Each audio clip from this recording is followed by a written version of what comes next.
Yon, what's up mga boss idol? Welcome back again sa aking channel mga boss. Yan, today's video mga boss, yan, ipapakita natin itong isang sapatos na naman. Yan, kung alam nyo itong sapatos na to, tara, samahan nyo ako para ipakita tong Lamelo 3. Let's go!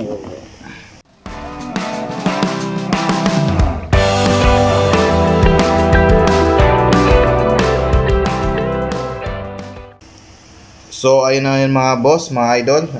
Huwag na natin patagalin. Ayan.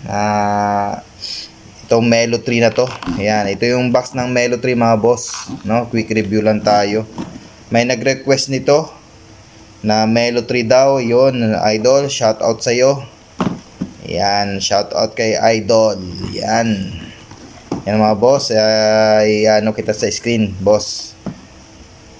Yung nag-request nito. Yan, ito yung box ng Melo 3, mga boss.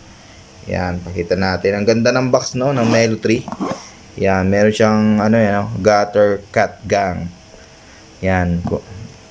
Kumbaga yung kay Melo Ball no. Lamelo Ball, Puma siya. Puma naman, yan. Yan, Melo.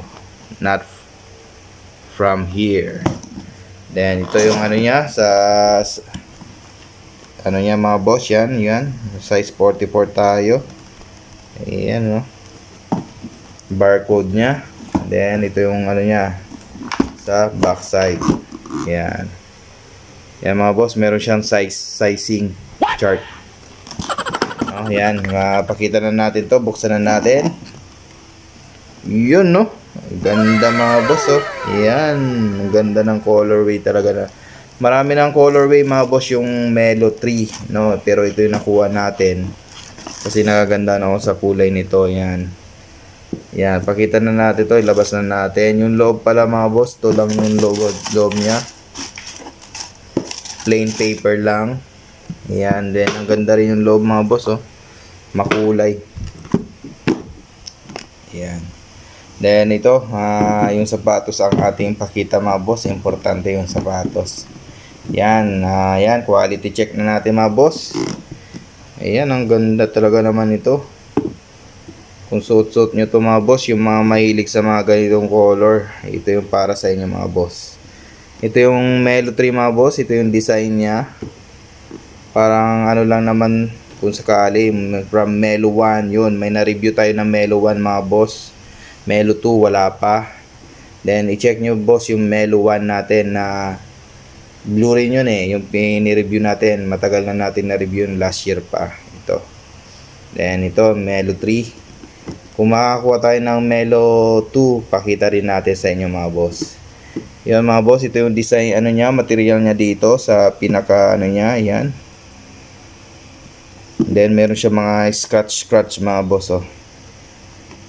Then ito, yan, parang kung titingnan natin boss, may plastic siya. Then ito, yung logo ng Puma. Yan, meron siya mga ano dyan, scratch. Yan, ito yung may pagka pink, fuchsia pink. Then yung lace niya mga boss, ito.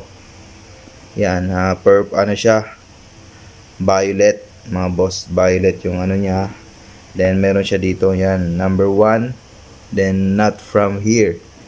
Then yung pagka-design niya mga boss, yun, halo-halo ng kulay niya.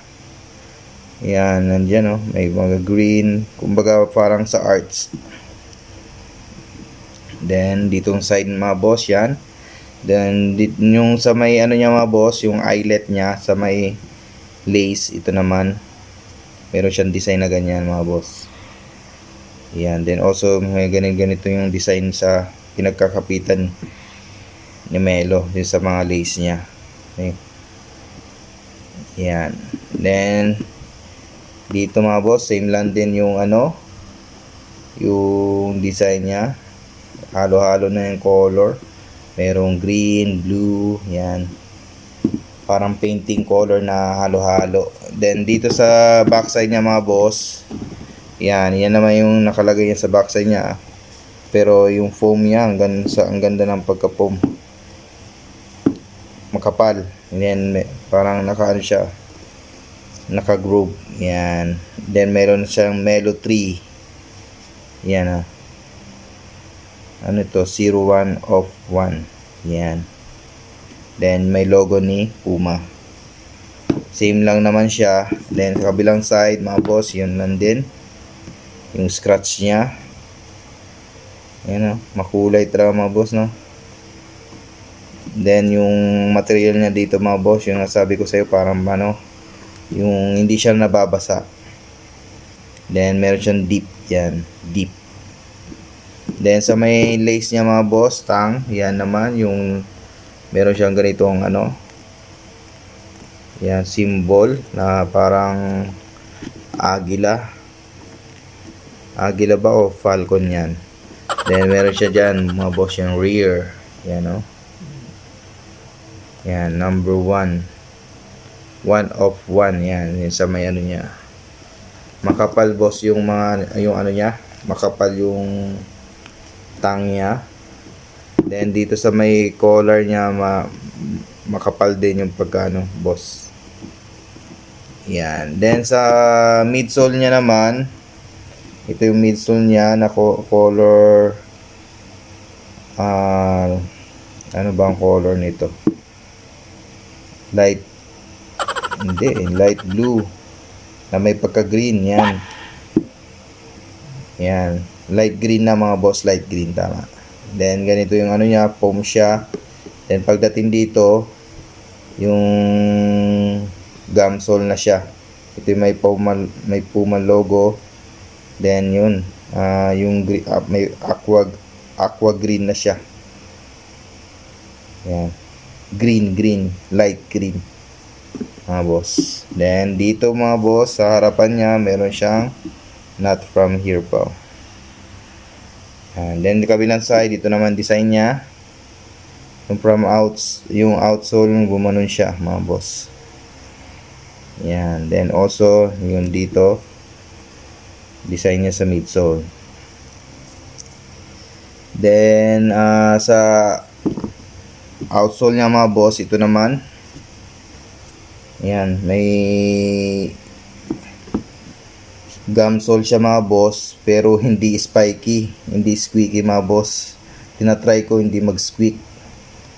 Then yan, meron siyang rear. Pag pinagdugtong natin to, yung outsole niya, yan, rear yan mga boss, rear.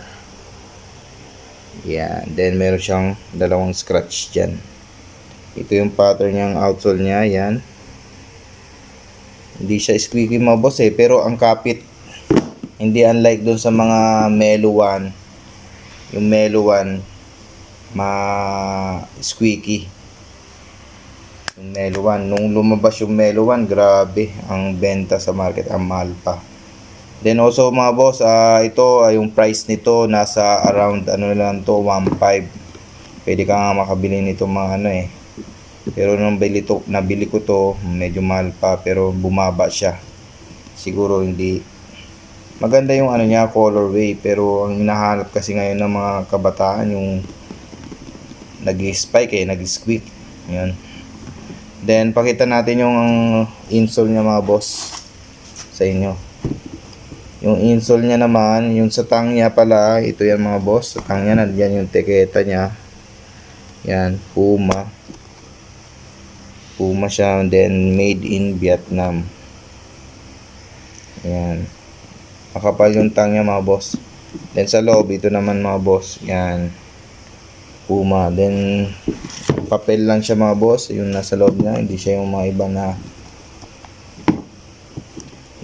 yung iba merong karton. Then ito mga boss, yung pad niya. Puma. Pareho lang naman doon. Manipis lang. Then ito yung pinaka ano niya mga boss. Yan. Sa loob niya. Yan. Fully stitches na siya mga boss. Pagdating sa cushioning mga boss, hindi ako ano sa Puma. Matigas. Matigas siya. Tapos pa medyo maluwag mga boss sa yung 44 sa akin. May pag half na maluwag, half size. Kaya pag nagyan ako, tumatama yung dito ko mga boss. Then, matigas mga boss yung cushioning niya. Hindi siya yung bouncy. Nalalaman mo naman pagka once na pinit mo, doon mo palang makikita na parang komportable. Then also, pero ito, high cut siya. Yan, depende sa inyo mga boss, pero yun, makapit siya mga boss, makapit. Yan. Then makulay talaga mga boss, yung Melo. Then meron naman yung iba na squeaky, yung Melo 1, pero hindi ko pa na-try yung ibang colorway nito. Yun mga boss, ano lang tayo, quick review lang nito sa Melo 3. Yan, yung outsole niya, oh, green siya. Ano ba color to ng green? Then yung rear niya violet. Yan. Yun mga boss, yung pag sa ano nito, sa weight nito mga boss, magaan siya mga boss sa weight. Pagdating sa weight, magaan yung Melo 3. Yun mga boss, yun lamang po sa araw na to. And hope natulungan ko po kayo mga boss na makita yung quality nitong Melo 3. Maganda yung mga design niya, appearance, kasi astig eh. Makulay yung ano ni Melo eh. Kung suit nyo talaga, parang kung titingnan nyo sa court kayo, pansinin. Yun. Pero sa pagdating sa ano mga boss, quick check, wala. Makapit siya. Then yung cushioning matigas. Yun mga boss, yun lamang po sa araw na to. And hope na satisfied po kayo sa quality check nitong Melo 3. Yun, comment kayo mga boss below kung ano pa yung next natin ipapakita sa inyo. Then hanggat maaari, marami pa tayong ipapakitang sapatos para sa inyo mga boss. Yun, maraming salamat sa inyo mga boss. Bye bye.